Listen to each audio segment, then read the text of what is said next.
Эмсилерге айтайын. Ушул хадисти көпчүлүгү жөн айтып кетет. Пайгамбар айтты. Кимдир бирөө бир иш жасап алды. Жаман иш жасап алды да.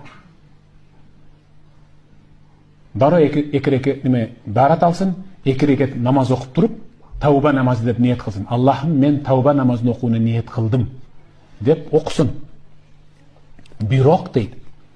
Ат-тахиятуну эки салаватты анан Раббана атинан окугандан кийин салам бербей туруп, Аллахумма гфирли, Аллахумма гфирли, Аллахумма гфирли деп көп айтып туруп салам берсин. Ал намаздан тургучакты баягы күнөөсү жуулуп кетет деп атат. Мына бул. Ва атби'и сайyi'аtal hasanata tamhuha. Жасаган жаман ишиңди кечирип жуу бериш үчүн бир жакшы иш жаса, иштердин ичинен эң мыктысы намаз. Андай кыла албасаң, кимдир бирөөгө кайрымдуулук кыл деп атат. Жардам